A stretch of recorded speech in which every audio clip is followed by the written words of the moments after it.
We want to talk about infrastructure, and this committee is central to everything that's going to happen.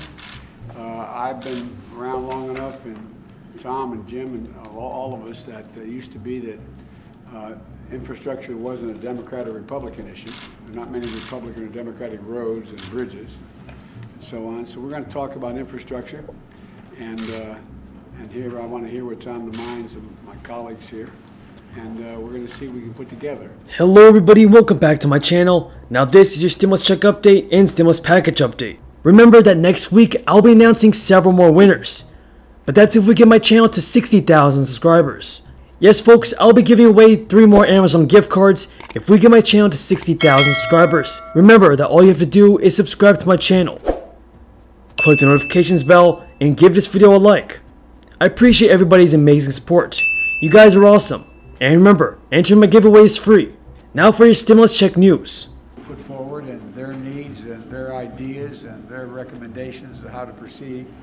And the American Rescue Plan has multiple pieces. The most important piece, in my view, is making sure we give them enough capacity to deal with the virus in their states and how we're going to do that. But equally consequential is the need to help the states economically in terms of everything from unemployment to being able to make sure that they're able to get kids back in schools, and what role the federal government should play in helping getting that done.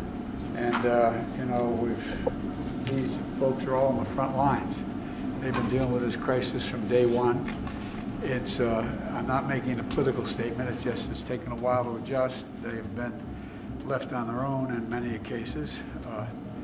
I think some have found what I found when I got here.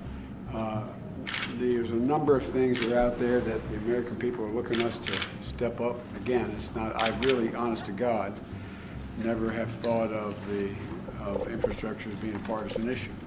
It's about, I mean, a lot of bridges in West Virginia, a lot of dangerous spots along Route 9 in terms of Cancer Alley. A lot of places we're having problems all across the country. The highest point of land in Delaware is a bridge, for the record. Well, that's true. That's true. And it's named after Bill Roth.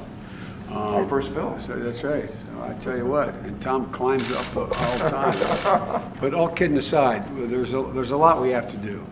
And I could think of no better group of people to start off with to try to see if we can come to some kind of generic consensus about how to begin.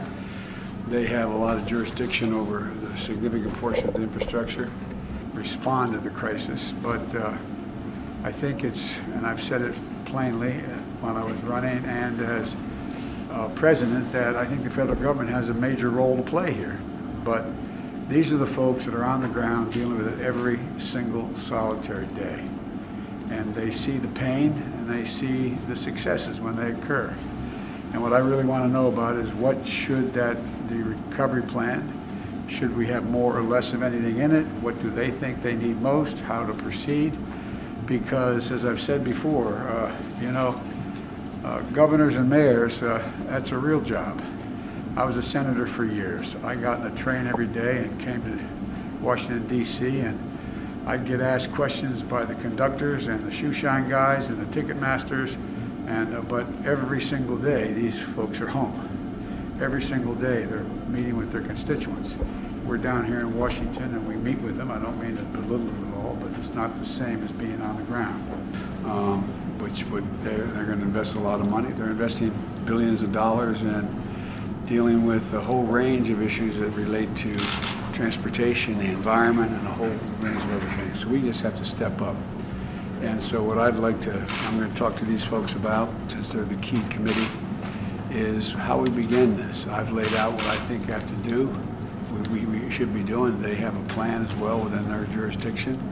But they're also very, very competent senators who know a lot more than beyond their jurisdiction about the things it needs. So I'm looking for a wholesome conversation with Democrats and Republicans about the issues he feels it is his responsibility to focus on, which is the American Rescue Plan, putting people back to work, getting the pandemic under control, making sure American families don't have to worry about putting food on the table. That's what he feels his role is. But I think, as I was saying in response to Kristen, you know, it was hard not to watch that video. I think it was for all of us, and not have an emotional reaction. The president has great value and respect for the institution of Congress, for the men and women serving there, not just the elected officials.